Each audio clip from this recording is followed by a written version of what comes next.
সবগুলো ইন্ডিকেটর যদি আমরা বিশ্লেষণ করি, internet, mobile penetration, mobile financial wallet penetration, access to internet, access to digital government services, আমাদের IT telecom industry, export, employment, প্রত্যেকটা ইন্ডিকেটরে কিন্তু আমাদের যে অর্জনগুলো রয়েছে, আজকে 13 কোটি ইন্টারনেট ইউজার, 20 লক্ষ তরুণ তরুণী আমাদের আইসিটি সেক্টরে, 10 লক্ষ টেলিকম সেক্টরে, এবং সব মিলিয়ে $2 বিলিয়ন এক্সপোর্ট আর্নিং, প্রায় 2000-এর উপরে ডিজিটাল সার্ভিস, এবং যেই প্রায় 4-5টা সাফল্যের গল্প ইয়াসির আজমান ভাই শোনালেন, সেই একেবারে পঞ্চগড় থেকে শুরু করে সুন্দরবন পর্যন্ত, প্রত্যন্ত গ্রাম পর্যন্ত, এই সবগুলোই কিন্তু আসলে আমাদের সামনে উজ্জ্বল দৃষ্টান্ত হিসেবে দেখা দেয় যে ডিজিটাল বাংলাদেশ আজকে একটি সাফল্যের গল্প, যেটা পৃথিবীর কাছে অনুকরণীয়।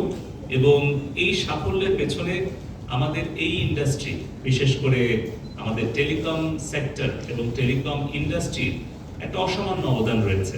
সেটা এনটিটিএন হোক, আইএসপিএবি হোক, মোবাইল নেটওয়ার্ক অপারেটর হোক, মোবাইল ম্যানুফ্যাকচারার হোক, টাওয়ার ইনফ্রাস্ট্রাকচার হোক, আমাদের এই পুরো সেক্টরের উন্নয়নে কিন্তু, যেটি আমাদের বিটিআরসি চেয়ারম্যান বলেছেন, যেটি সবসময় আমাদের অনারেবল আইসিটি অ্যাডভাইজার সচিব অজিত জয় ভাই বলেন, যে আমরা পাবলিক প্রাইভেট পার্টনারশিপের ভিত্তিতেই আমরা দেশকে এগিয়ে নিয়ে যাব।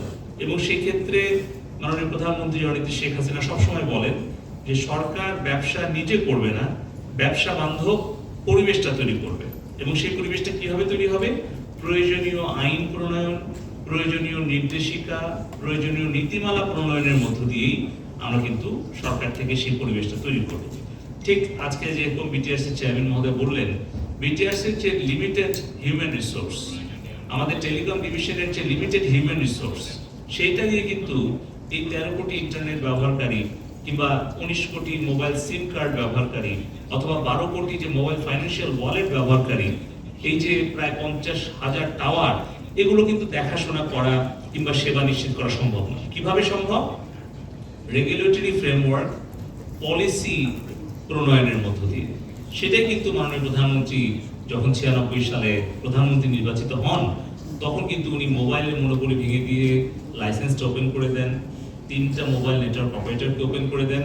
সেটারই কিন্তু ফল মোবাইল বিপ্লব বাংলাদেশে হয়। আবার কম্পিউটার উপরে ইম্পোর্ট ডিউটি শূন্য করে দিয়ে কম্পিউটার ব্যবহার করার সুযোগ করে দেন। আবার আমরা যদি 96 সালের টেলিকম গাইডলাইন দেখি, কিংবা 2000 সালের বিটিআরসির প্রতিষ্ঠার কথা বলি, অথবা 2001 সালে টেলিকম অ্যাক্ট প্রণয়নের কথা বলি, সবগুলোই কিন্তু আমাদের মাননীয় প্রধানমন্ত্রী জননেত্রী শেখ হাসিনার নেতৃত্বে এবং তার উদ্যোগেই কিন্তু এই ভবিষ্যৎমুখী পরিকল্পনাগুলো করা হয়েছে। আমাদের দুর্ভাগ্য এটা ঠিক যে 2001 সাল থেকে 7 সাল পর্যন্ত আমরা সেই কাঙ্ক্ষিত উন্নয়নটা দেখতে পাইনি।